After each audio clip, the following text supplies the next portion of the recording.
¡Qué cara tan bonita! Aquí está. Es una niña. Es preciosa. ¿Cómo se llama? Rachel. Comienza una nueva vida.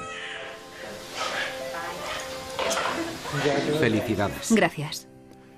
Rachel Murphy acaba de salir del vientre de su madre a un nuevo mundo lleno de incontables gérmenes. La medicina moderna hará todo lo posible por protegerla. Solo será un pequeño pinchazo. Apenas una hora después de nacer, Rachel recibe su primera inyección contra la hepatitis B. Es la primera de las 35 inoculaciones que recibirá en sus 6 próximos años de vida para inmunizarla de 14 enfermedades. Eso es. Está bien, princesa. La sanidad pública considera a las vacunas como uno de los logros más brillantes de la medicina. Han incrementado la esperanza de vida en 30 años. La enfermedad HIV causaría unos 25.000 casos al año. Con la vacuna ya no. La polio podría paralizar a decenas de miles de niños al año. Esto se terminó.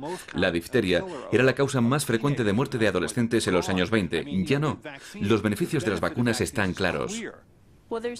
Ahora existen 16 enfermedades que se pueden prevenir vacunando a los niños. A los bebés y niños pequeños se les vacuna contra 14 de ellas y a los adolescentes contra 2. Desde mi punto de vista, poder prevenir 16 dolencias mediante la vacunación es algo muy bueno. Pero no todo el mundo está de acuerdo. En Estados Unidos, el Centro de Control de Enfermedades ha detectado a algunas comunidades donde los padres son reacios a vacunar a sus hijos. Una de ellas es la de Ashland, Oregón. ¿Andando? Sí, claro. Este es nuestro vecindario y nos encanta porque podemos ir andando a todas partes. Ashland es una ciudad muy segura en comparación con casi cualquier lugar de Estados Unidos. Es una ciudad universitaria, sede de un festival anual de Shakespeare, donde una población próspera y educada tiene fácil acceso a medicinas alternativas, una cooperativa de alimentos orgánicos y centros de yoga. Go get 'em. Jennifer Margulis, doctora en literatura inglesa y escritora, es madre de 4 hijos. Cuando nació mi hija en 1999, la enfermera entró con una bandeja y dijo, bueno, vamos a ponerle la vacuna de la hepatitis B. Y yo miré a mi hija y miré a la enfermera y dije, ¿la hepatitis B no es una enfermedad de transmisión sexual? ¿Por qué tengo que vacunar a mi hija recién nacida de una enfermedad de transmisión sexual?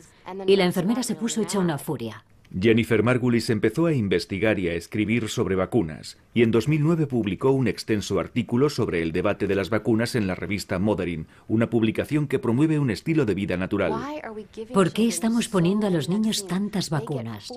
Les ponen 4 veces más vacunas que a mí cuando era pequeña en los 70. Como madre, prefiero que mi hijo contraiga una enfermedad natural y que la contraiga de la misma forma que se han contraído durante al menos 200.000 años, desde que apareció el Homo sapiens. No me da miedo que mis hijos pasen la varicela. Hay razones por las que los niños se ponen enfermos. Ponerse enfermo no es algo malo. Igual que otros muchos padres de Ashland, Jennifer Margulis decidió no ponerles todas las vacunas a sus otros hijos. Ashland tiene uno de los índices más bajos de vacunación del país. Aproximadamente un 28% de su población infantil no ha recibido todas o algunas de las vacunas recomendadas. Hoy vamos a ponerle la 5ª y última dosis de la polio. A la pediatra Donna Bradshaw Walters le preocupa que estos padres puedan hacer reaparecer involuntariamente enfermedades que no se han visto en décadas. Día. Muy bien. La posibilidad de que haya un brote aquí en Ashland es real. No estamos viviendo en una burbuja, sobre todo en estos tiempos de viajes internacionales. Nuestro festival de Shakespeare atrae a gente de todo el mundo. Solo es cuestión de tiempo que venga de otro lugar alguien que no esté inmunizado y que tenga la enfermedad y la introduzca en nuestra comunidad. En Ashland hay muchos padres partidarios de las vacunas que están de acuerdo, como Lori Anderson, cuyo hijo adoptado, Evan, ha recibido todas las vacunas. Acabará produciéndose un brote. Y no solo me preocupa mi hijo. Mi hijo puede estar bien protegido por sus vacunas, pero odio ver a la gente sufrir, enfermar, morir, pasar por una cuarentena, estar aislados por un brote que se puede prevenir con una vacuna.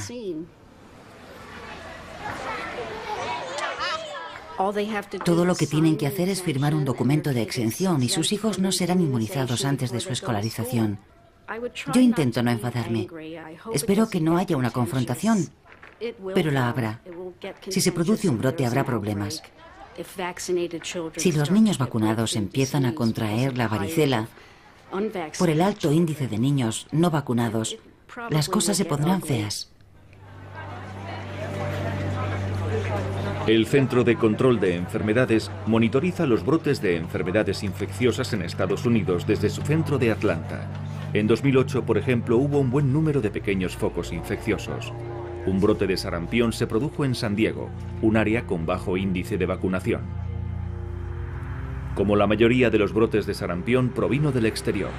Comenzó cuando un niño de 7 años infectado regresó de unas vacaciones familiares en Suiza el 15 de enero.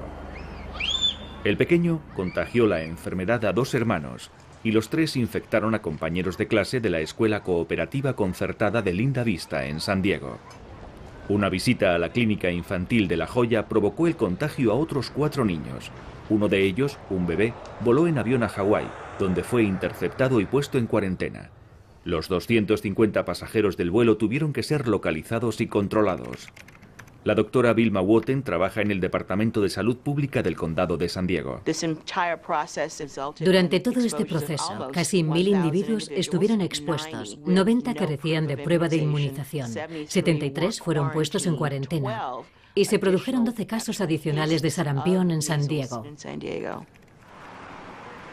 Las autoridades sanitarias determinaron que lo que había permitido el contagio del sarampión en la comunidad había sido el número de padres reacios a las vacunas que se habían acogido al derecho de exención vigente en California.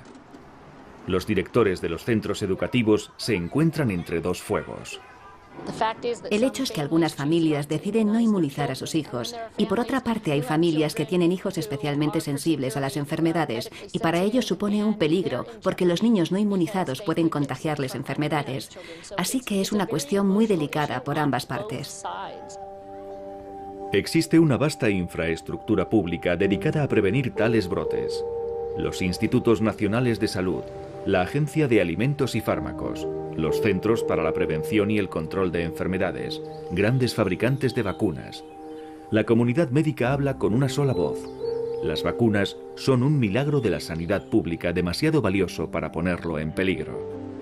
Emilio Emini ha dedicado su vida a la creación de vacunas en compañías farmacéuticas estadounidenses. Actualmente dirige la división de vacunas de un importante laboratorio. La gente no ha visto estas enfermedades desde hace tiempo y se vuelve confiada, no se vacunan y al final exponen a sus hijos y a sí mismos a un considerable riesgo de contraer enfermedades e infecciones graves. La polio, aunque a la gente no le preocupa porque no ha visto muchos casos, sigue estando presente en muchas partes del mundo y se puede presentar con facilidad en una población no vacunada. Y por lo que hemos visto en otras partes del mundo, una vez se ha introducido, se extiende con gran rapidez y causa un gran número de contagios. The fear, my friends, is polio. But soon, perhaps within a year, there may be a vaccine. Thanks for visiting with us. Hey kids, how about saying goodbye, eh? Say bye-bye. Cuando yo era pequeño había auténtico terror a la polio, porque veías a tus amigos jugando en la calle al balón, al béisbol, al baloncesto, y de repente alguno se ponía enfermo, le metían en un pulmón de acero y terminaba con una deformidad o con una cojera o con una grave minusvalía física. Eso se te queda absolutamente grabado en la mente, como algo terrorífico que puede pasar. Creo que actuamos movidos por nuestros miedos y desde luego mis padres que crecieron en los años 20, 30 y 40 vieron estas enfermedades, vieron lo que podían hacer. Para ellos, el valor de las vacunas estaba claro. Paul Offit es pediatra y uno de los inventores de una de las vacunas que existen contra el rotavirus, un patógeno que causa fiebres altas, vómitos y diarrea. Yo crecí en los años 50 y 60. Tuve el sarampión, las paperas, la rubeola, por tanto sabía lo que estas enfermedades podían hacer. También vi a mis amigos sufrir esas enfermedades. Así que para mí el valor de las vacunas está claro. Pero creo que ahora hay madres jóvenes que no ven estas enfermedades ni han crecido con estas dolencias. Así que para ellas la vacunación se convierte en una cuestión de fe. Pero parece que algunos padres han perdido la fe. Offit, por ejemplo, es visto desde algunos sectores no como un héroe que ha inventado una vacuna que funciona, sino como un empresario interesado a quien los escépticos llaman el doctor beneficio. Y tienen a ese tipo, Paul Offit, ¿lo conocéis? Es un ejemplo perfecto del término bioprostitución. No ha querido decir cuántos millones de... Para estos críticos, el hecho de que las vacunas hayan hecho rico a Offit basta para rechazar sus razones. Pero Offit, un prolífico escritor, no pide disculpas. Soy uno de los inventores de una vacuna contra el rotavirus, una vacuna que he creado en colaboración con los laboratorios Merck. Y esa vacuna ha provocado un descenso espectacular en las hospitalizaciones y muertes en este país, y también en algunos países en desarrollo. Y estoy muy orgulloso de ello. Podría argumentar que soy un experto en rotavirus y... Pero también se beneficia económicamente de esa vacuna. Sé que esto no va a sonar bien, pero eso no importa. No importa si me he beneficiado económicamente o no. Lo único que importa es si la vacuna que creamos en el Hospital Infantil de Filadelfia ha conseguido los efectos esperados. ¿Ha evitado hospitalizaciones, sufrimiento y muerte? Y la respuesta a esa pregunta es sí. Es un error que tengamos una vacuna contra el rotavirus, la vacuna que Paul Offit ha ayudado a desarrollar. En el tercer mundo es posible que esté muriendo gente por el rotavirus, pero en este país hay que hacer malabarismos para mostrar cualquier índice de muertes por rotavirus. Bueno, una de las amargas ironías de la vacunación es que trae consigo los problemas de su propio éxito.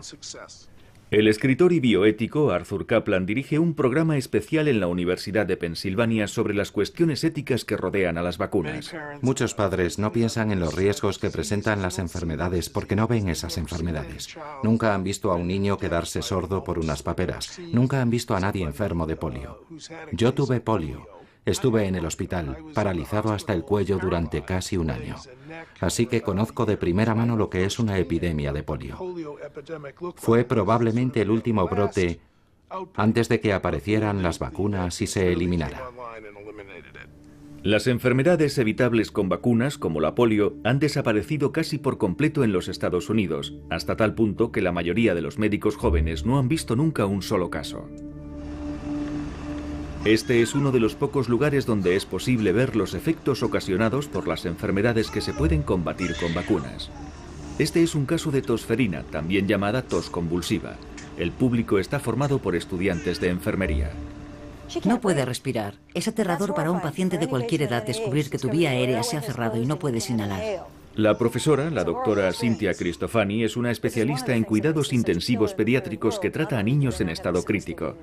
Hace varios años decidió documentar los infrecuentes casos de enfermedades evitables con vacunas que se producían en su unidad de cuidados intensivos en Portland, Oregón. Emplea las imágenes recogidas para enseñar a otros médicos a reconocer estas enfermedades.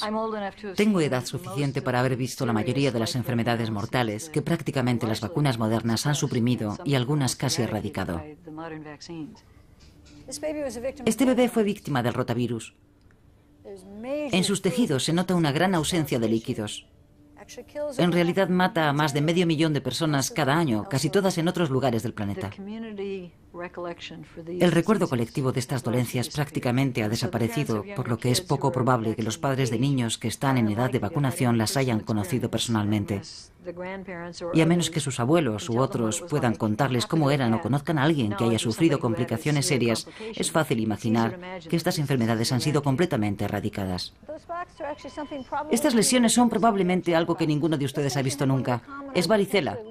Este paciente tuvo una de las complicaciones potencialmente mortales de la varicela.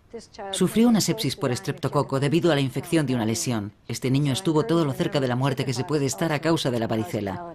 Por eso les insisto en que recuerden que la varicela también puede causar muertes, aunque la mayoría de la gente la consideraba un rito de paso en la infancia, algo que todos pasábamos, pero podemos hacer algo mejor. Hay una vacuna. Este caso es terrible, meningitis por Haemophilus influenza de tipo B. Y fue el último paciente con esta enfermedad que he visto. Este era el azote de la pediatría cuando yo estaba formándome porque no había vacuna, pero cuidado, podría reaparecer si la gente deja de vacunarse.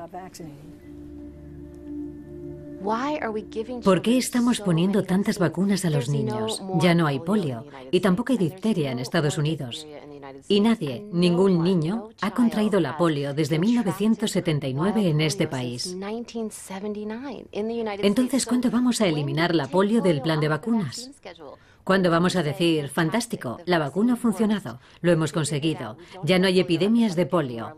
Vamos a dejar de vacunar contra la polio. Al disminuir la visibilidad de las enfermedades evitables con vacunas, algunas personas han empezado a preocuparse más por los riesgos que representan las vacunas que por las enfermedades que previenen. Profesionales de la sanidad pública como Anthony Fauci del Instituto Nacional de Salud se esfuerzan por comunicar los riesgos de las vacunas sin provocar un miedo injustificado a sus efectos secundarios comunes, como fiebres leves, y a las complicaciones graves que en casos muy infrecuentes se pueden producir. Decir que ninguna vacuna representa riesgo alguno no sería cierto. ¿Cuál es el riesgo de inyectarle algo a alguien en un brazo? El riesgo es que cierto número de personas tendrán una inflamación y un poco de dolor que puede durar entre 1 hora y 1 día. Ese es un riesgo muy aceptable. Un porcentaje muy pequeño de gente tendrá una reacción alérgica. Normalmente porque hay un componente de la vacuna al que son alérgicos sin saberlo. Y luego hay un subgrupo que representa un porcentaje muy pequeño de personas que pueden sufrir una reacción seria. Pero en perspectiva, el riesgo de esto último es tan minúsculo que los beneficios lo compensan con creces. La página web del Centro de Control de Enfermedades intenta exponer todos estos riesgos con claridad, aunque la ciencia no pueda afirmar con seguridad que las vacunas son las responsables. Esto es lo que se dice sobre la vacuna del sarampión. Los efectos graves son muy poco comunes. Hay constancia de otras serias contraindicaciones que se han producido después de ser administrada la vacuna triple vírica. Pero estos problemas son tan poco frecuentes que los expertos no pueden asegurar que estén relacionados con la vacuna. Entre ellos se encuentra el coma, la sordera, convulsiones crónicas, disminución de la consciencia y daños cerebrales permanentes. Cuando el Centro de Control de Enfermedades comunica riesgos, los sitúa en 2 grupos. Uno es el de los muy poco habituales, pero que en efecto son reales. Y en muy raras ocasiones pueden producir una erupción. Y en el otro grupo están las complicaciones que se han detectado después de administrar una vacuna, pero que no podemos asegurar que sean consecuencia de la misma. Estas, diría yo, son como mucho complicaciones teóricas. Mi hijo era un niño de 2 años y medio, brillante, precoz y sano, cuando le pusieron en 1980 la 4ª dosis de la DTP. Barbara Lowe Fisher dirige una organización independiente dedicada a la monitorización de cuestiones relacionadas con las vacunas. Barbara fue una de las fundadoras de esta organización en 1982, después de que su hijo sufriera graves efectos secundarios por una vacuna. A continuación sufrió una regresión física, mental y emocional, y se convirtió en un niño totalmente diferente. De hecho, le diagnosticaron múltiples discapacidades de aprendizaje y trastorno por déficit de atención, y tuvo que permanecer en una clase para alumnos con dificultades de aprendizaje durante toda la educación obligatoria. Gracias a la organización de Bárbara se aprobaron leyes que promueven la seguridad en la vacunación. Actualmente la vacuna de la difteria, tétanos y tosferina ha sido sustituida por una mucho más segura. Estas leyes también han dado lugar a la creación de un tribunal especial para evaluar y compensar a las víctimas de efectos adversos de vacunas. Las vacunas son productos farmacéuticos que comportan un riesgo inherente de lesiones o muerte.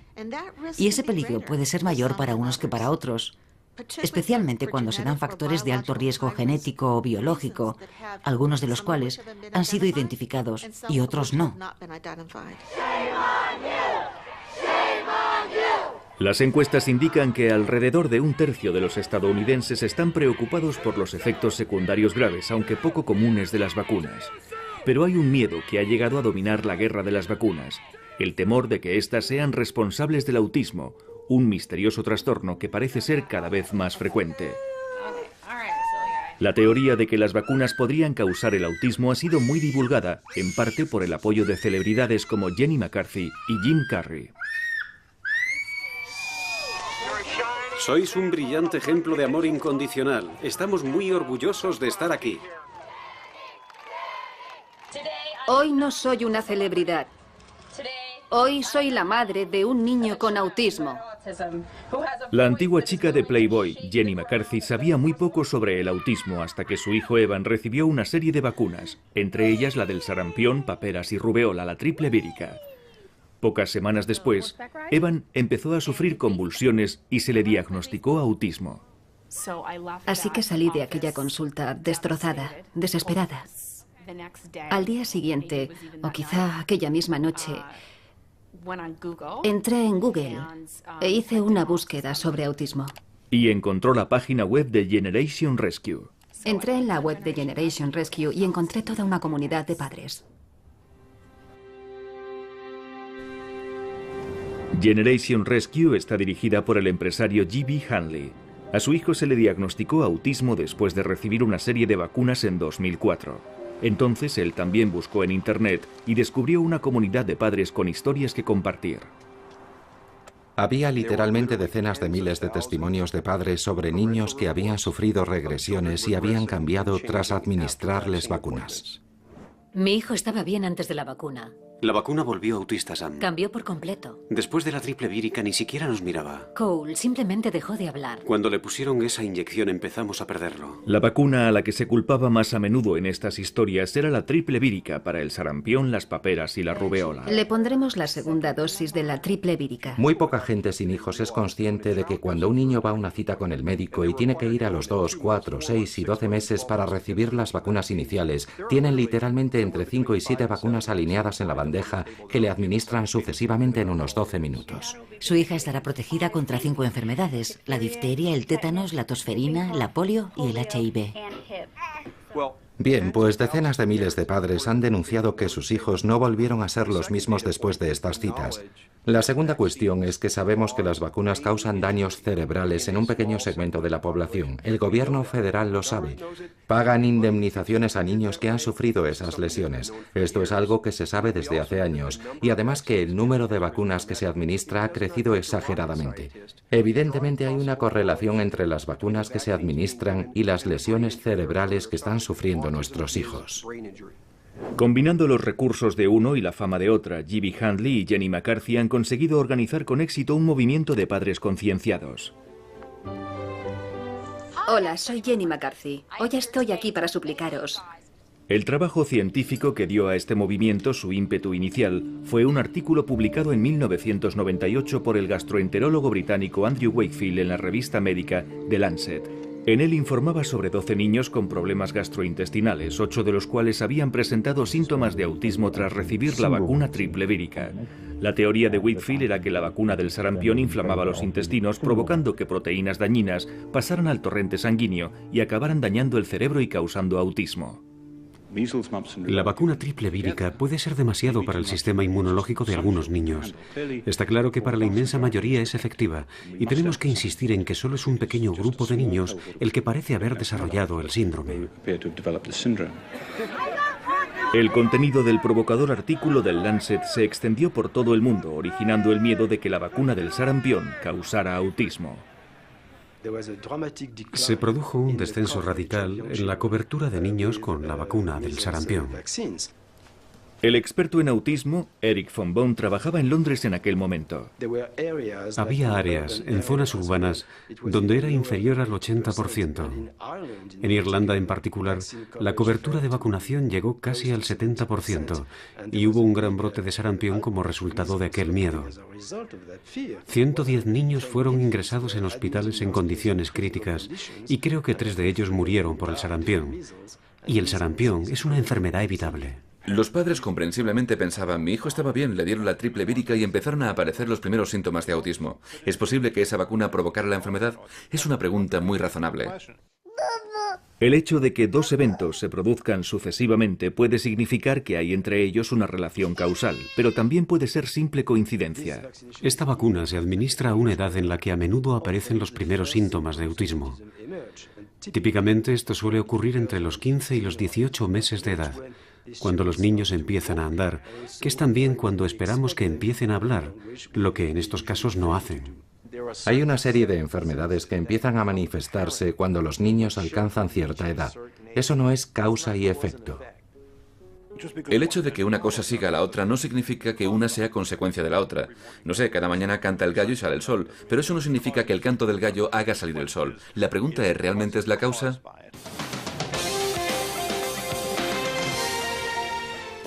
El autismo es la alarma de que existe un peligro. Creo que es un aviso a la gente de que este programa de vacunación está desequilibrado. Es una cosa buena que ha ido demasiado lejos. No es un problema, Jenny, que a veces cuando la gente oye estas cosas, cunde el pánico y no se vacunan. Probablemente, pero ¿sabes qué? No es mi culpa. La razón por la que no se vacunan es porque las vacunas no son seguras. Lo que estamos diciendo es que el número de vacunas que nos dan y sus ingredientes, como el puñetero mercurio, el Los críticos de las vacunas cuestionaban no solo la SPR, sino los numerosos ingredientes de las vacunas. Entre ellos están el aluminio, el formaldehído, la formalina, proteínas de levadura y un conservante con base de mercurio llamado Thiomersal utilizado en vacunas multidosis. Un crítico muy influyente es el abogado medioambiental Robert Kennedy Jr. Así que los científicos del gobierno están reconociendo que cantidades mínimas de mercurio, 1000 millonésimas partes, causan graves lesiones neurológicas en niños. La mayor exposición viene de las propias vacunas. Cuando yo era pequeño, solo se nos administraban 3 vacunas, pero mis hijos, 5 de mis 6 hijos, recibieron 22 vacunas a partir de 1989. Es la generación del Thiomersal, es la generación de las vacunas. La hipótesis del mercurio era más plausible que la de la triple vírica por la naturaleza del mercurio, que sabemos que es un neurotóxico. Pero el envenenamiento por mercurio no se parece en nada al autismo. El hecho de que el mercurio sea un agente tóxico no es suficiente para afirmar que el mercurio que contienen las vacunas pueda provocar autismo. Por eso era crucial seguir esta hipótesis con estudios epidemiológicos adecuados. Cediendo a la presión pública, las autoridades sanitarias decidieron que era mejor prevenir sin esperar a los resultados de dichos estudios epidemiológicos. En 1999, la Administración de Alimentos y Drogas pidió a los fabricantes que redujeran o eliminaran el Thiomersal de las vacunas lo antes posible. Creo que eso convenció a la gente de que el Thiomersal era dañino, y desde el punto de vista de los padres, era una reacción comprensible. ¿Por qué van a quitar algo de las vacunas tan precipitada y alarmantemente si no hay un problema? Cuando empecé mi cruzada contra el autismo, una de las primeras charlas que di era: ¿es el mercurio? ¿Es el calendario de vacunación? ¿Son otras muchas cosas más? Mi respuesta a la gente, y lo que les he estado diciendo, es que son todas esas cosas. No lo sabemos con seguridad, y por eso seguimos diciendo, estudiadlo, pero no quieren. En realidad, científicos de todo el mundo han estado estudiando a grupos de niños para buscar un posible vínculo entre las vacunas y el autismo, utilizando los mismos métodos epidemiológicos que relacionaron el tabaco con el cáncer de pulmón. Un país que destaca por su epidemiología es Dinamarca. A diferencia de los Estados Unidos, las autoridades danesas recogen rutinariamente datos demográficos y sanitarios de toda la población en una serie de registros nacionales. Saben cuándo nació cada niño, cuándo se le vacunó y cuándo se diagnosticó cada caso de autismo. Es una especie de paraíso para epidemiólogos, porque no hay que hacer nada para recoger los datos, ya los tenemos. Anders Sevid y su equipo del Statens Serum Institute analizaron los datos de todos los niños nacidos en Dinamarca entre 1991 y 1998, más de 500.000. Compararon 2 grupos, los que habían recibido la triple vírica y los que no. A continuación contaron los casos de autismo de cada grupo y calcularon los índices de este síndrome. No encontraron ninguna diferencia.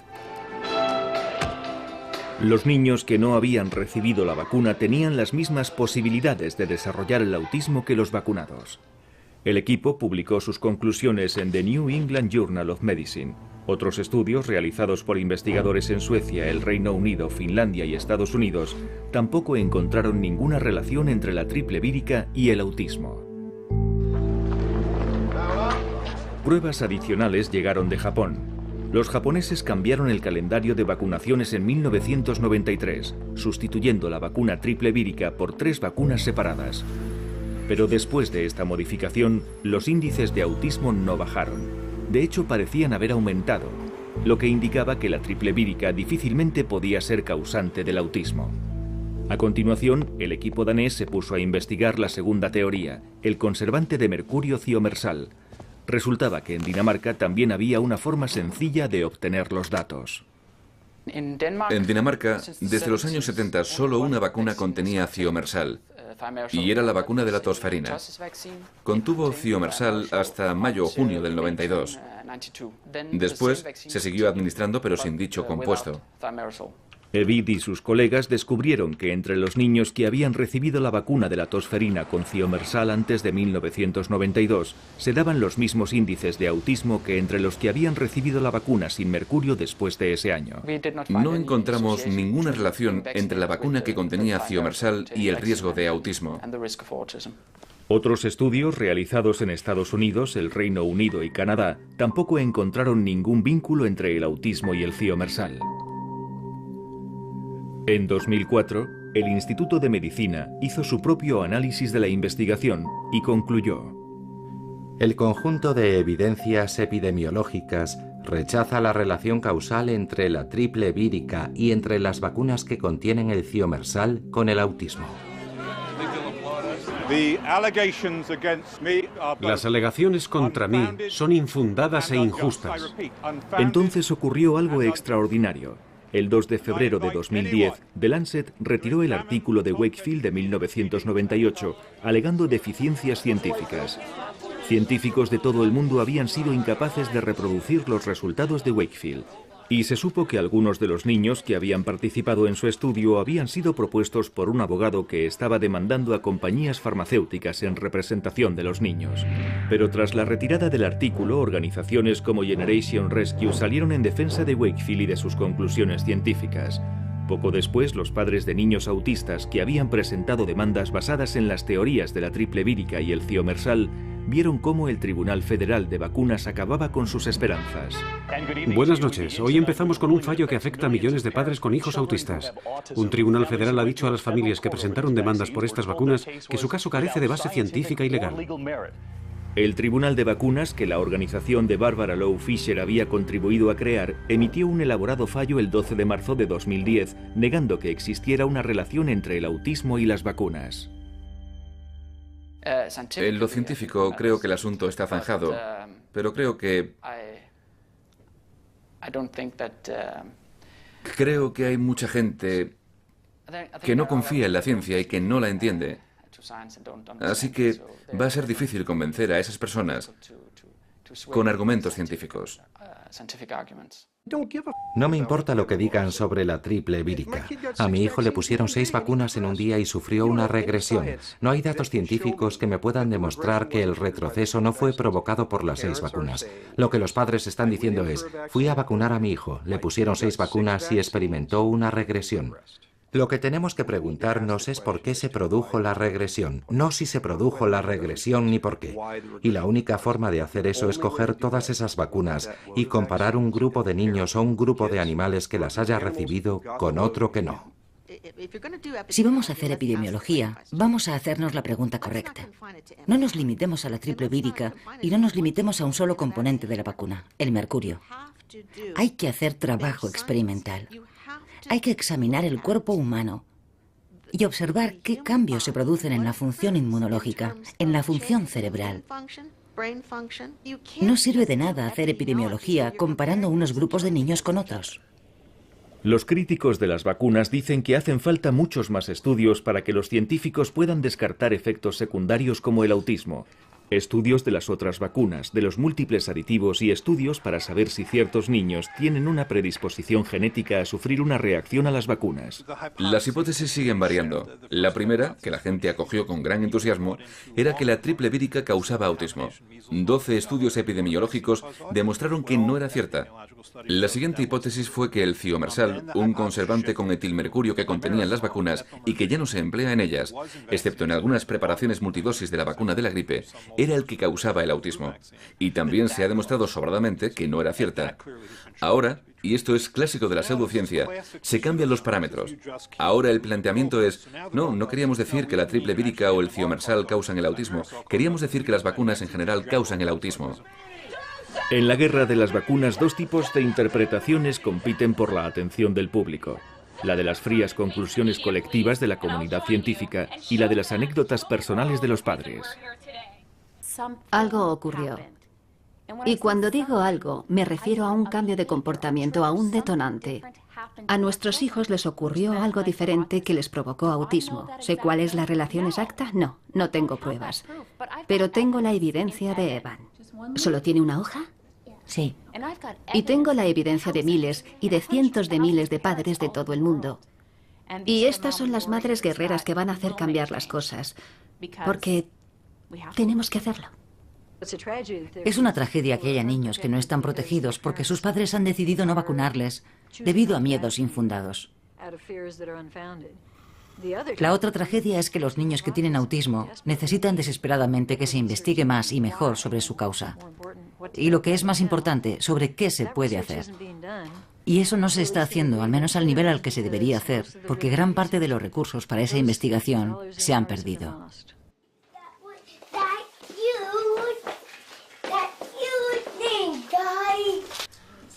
¿Algún dolor sin explicación aparente? El Centro de Control de Enfermedades lleva 5 años realizando un estudio bautizado como Estudio Exploratorio del Desarrollo Temprano para intentar identificar los factores de riesgo de autismo y otros trastornos del desarrollo. Pero no está claro que estos estudios científicos vayan a acabar con la guerra de las vacunas. Al contrario, el escepticismo público ante la autoridad científica parece estar creciendo, impulsado en parte por un nuevo campo de batalla en el que las ideas combaten por la atención del público: Internet. Gracias por llamar a información del Centro de Control de Enfermedades. No se trata solo de los datos científicos. Ojalá fuera así. Por desgracia, el problema persiste. Y uno de los retos es que cuando algo aparece en Internet, está ahí. Cada día nuevas legiones de padres se conectan a Internet y leen por primera vez sobre todo esto. La web ha servido para mantener abierta esta controversia, que realmente ya debería haber dejado de serlo. No hay el menor control sobre lo que aparece en Internet. Se puede publicar cualquier cosa, cierto o no. El Centro de Control de Enfermedades, una organización nazi. Los mitos originales siguen ahí y es muy difícil contrarrestarlos. Las teorías conspiratorias tienden a ser muy populares y es difícil deshacer esa clase de daño.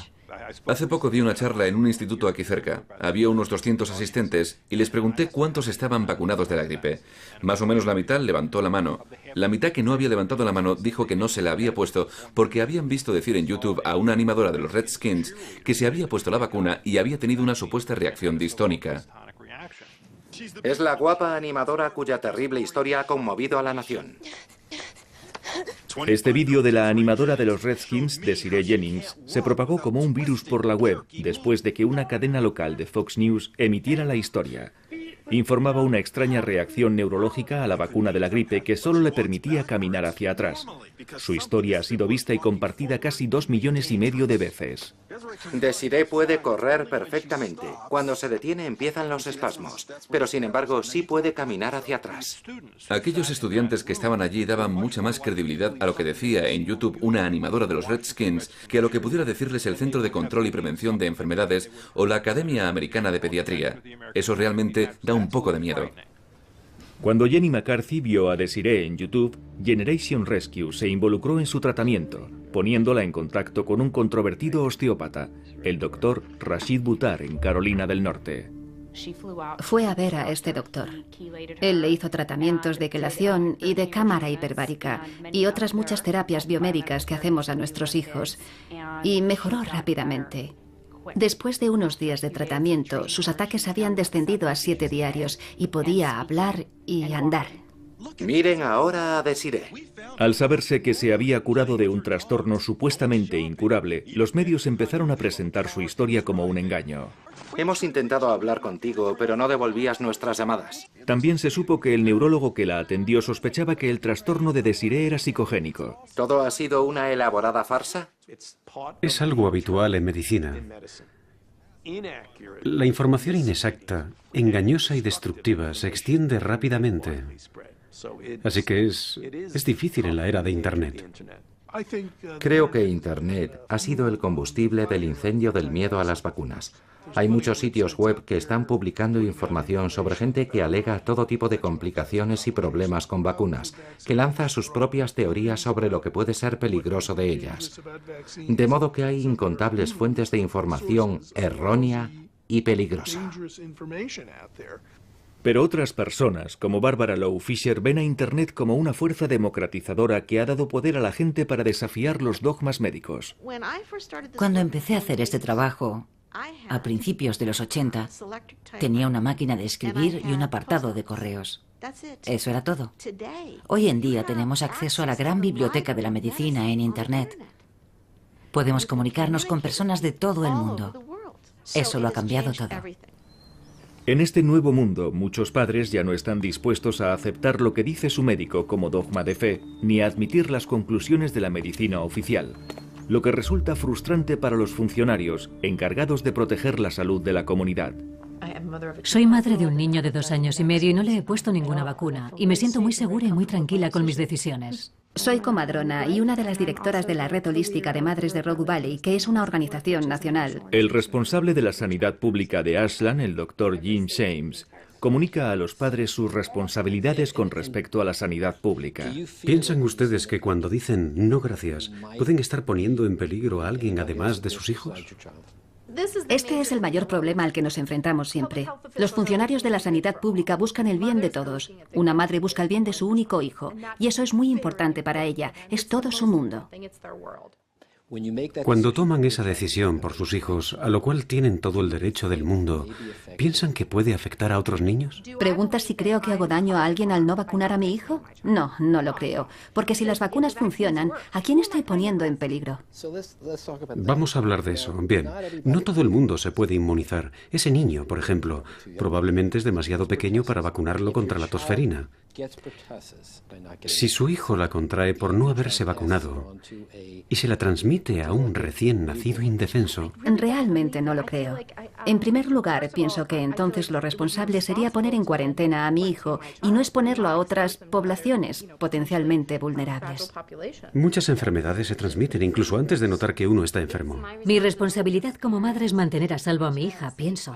Y no creo que sea su responsabilidad ponerse una vacuna, porque podamos coincidir en una fiesta y usted pueda toser cerca de ella. Sinceramente, creo que su responsabilidad es proteger su propia salud. Puede que suene... De verdad, no quiero parecer egoísta por esto. Tiene que poderse dar un paso más allá del yo me responsabilizo de mí y de mis hijos, porque a veces se hacen cosas con la mejor de las intenciones y se transmiten enfermedades. Para estas madres de Ashland, la salud es un asunto privado, no una responsabilidad pública. Para ellas, negarse a recibir una vacuna no es más importante que rechazar cualquier otra medicación para sus hijos. Pero los científicos dicen que las vacunas son especiales. Las vacunas tienen un extraño poder que otros fármacos no poseen. Si yo tomo una medicina no le cura a usted, pero si yo me vacuno y otros se vacunan, entonces usted puede beneficiarse de lo que se llama inmunidad de grupo. Juntos, estamos juntos. En otras palabras, si un cierto porcentaje de la población está vacunado, eso impedirá que se extiendan las infecciones, porque la mayoría de los que rodean al niño está vacunada. Por tanto, el virus no tiene posibilidad de transmitirse. Sin embargo, cuando un número crítico de personas no lo hace, cuando hay un descenso crítico en la inmunidad de grupo, entonces los virus pueden extenderse. Y no solo están en peligro los niños que no se han vacunado, sino también aquellos que no pueden hacerlo. Cuando un número suficiente de personas no se vacuna, la inmunidad de grupo empieza a debilitarse. Los primeros en sufrirlo son los individuos más vulnerables, los que por su edad o por estar enfermos no pueden hacerlo. Cuando Vanessa tenía 6 semanas, antes de que se la pudiera vacunar, su única protección era la inmunidad de grupo. Entonces empezó a toser violentamente. Se puso totalmente amoratada, dejó de respirar y no sabíamos qué hacer para que pudiera volver a respirar. La sacaba fuera, volvía a meterla dentro, no respondía. Una ambulancia la llevó a urgencias pediátricas en su ciudad natal, Portland, Oregón. Por suerte, la especialista de guardia aquella noche era la doctora Cynthia Cristofani. Esta era Vanessa. Veo el vídeo y no dejo de pensar, Vanessa, respira, por favor. Porque sabíamos que un bebé de esa edad, con una vía aérea de por sí muy estrecha, que no inhala bien, puede perder fácilmente la consciencia por falta de oxígeno e incluso morir. Ahí están suministrándole oxígeno. La doctora Cristofani consiguió abrir la vía aérea del bebé y aspirarle copiosas secreciones de la garganta. Vanessa tenía tosferina o tos convulsiva. Su estado era tan crítico que se llamó a un capellán al servicio de urgencias. Vanessa tenía 40 días cuando le diagnosticaron la tosferina. Así que probablemente faltaba una semana para que le administraran esa vacuna. Lo único que protege a un bebé hasta ese momento es la inmunidad de grupo. Y en nuestro caso falló. Quiero decir que alguien de la comunidad no se vacunó o infectó a Vanessa.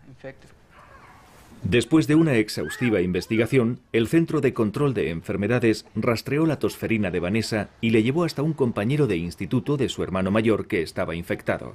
Para los más pequeños y los más ancianos, los científicos insisten en que la inmunidad de grupo importa. Cuanta más inmunización hay en una comunidad, mejor para todos. Un 50% es mejor que nada y un 100% es como construir un muro de ladrillos alrededor de una ciudad para protegerla contra un enemigo. Es una protección excelente contra algo que puede entrar en nuestra comunidad y provocar la enfermedad. Una fuerte inmunidad de grupo podría erradicar por completo muchas enfermedades evitables con vacunas, haciendo que éstas sean innecesarias. Es lo que ocurrió con la viruela en los años 70. Hace una década la Organización Mundial de la Salud veía cerca la erradicación de la polio y también del sarampión. Pero el miedo a las vacunas que se desató en todo el mundo debilitó la inmunidad de grupo y alejó de nuevo la consecución de estos objetivos. Muchos de estos gérmenes son exclusivamente nuestros, lo que significa que si conseguimos inmunizar a un número suficiente de seres humanos simultáneamente podríamos erradicarlos. Y entonces sí, podríamos dejar de vacunarnos. De hecho, hubo una campaña para erradicar la polio del planeta Tierra como hicimos con la viruela. Y ya no nos vacunamos de la viruela porque ha desaparecido. Pero por el momento, mientras estas enfermedades existan, es posible que se produzcan brotes si la gente deja de vacunarse prematuramente. ¿Por qué les resulta tan difícil a algunos estadounidenses comprender este aspecto comunitario de las vacunas? El politólogo Hank Jenkins Smith hizo un sondeo con una muestra representativa de los estadounidenses sobre su visión de las vacunas. ¿Se les exige, sienten que la sociedad les exige que vacunen a sus hijos? Yo nunca he sentido que hubiera elección. Vamos, desde el momento en que la tuve en el hospital, nunca me dijeron, ¿quiere que le pongamos a su bebé estas inyecciones? No, me dijeron, ahora vamos a hacer esto. Así que en ningún momento me pareció que hubiera elección. ¿Cintia? Hay una especie de presión para vacunarlos, y desde luego era lo que esperaban parientes y... Creo que es posible que vayamos al mismo pediatra. Si se pregunta a la gente si la vacunación es una responsabilidad social o una decisión de los padres, se inclinan claramente por considerarla una decisión de los progenitores. ¿Y es correcto que el gobierno les diga que tienen que vacunar a sus hijos? Deberíamos hacerlo por la salud pública, pero no creo que el gobierno deba obligarme a hacerlo. Creo que deben dejarme elegir. Es una decisión que debe tomar cada familia. Creo que se debería dejar en sus manos. Cuando algo se convierte en obligatorio, cuando el Estado puede exigir a los padres que hagan correr un riesgo a sus hijos, se introduce un elemento totalmente nuevo en el problema. Quiero decir, piense en la primera línea de esta batalla. Son pediatras, médicos de familia y escuelas las que piden que los niños tengan las vacunas actualizadas. Y estas instituciones que tenemos ahí ponen un precio al rechazo de las vacunas. Hola, Jaycee. ¿Cómo estás, nena? Te sientes un poco sola, porque a veces parece que eres tú, la pediatra, contra los medios, contra el mundo.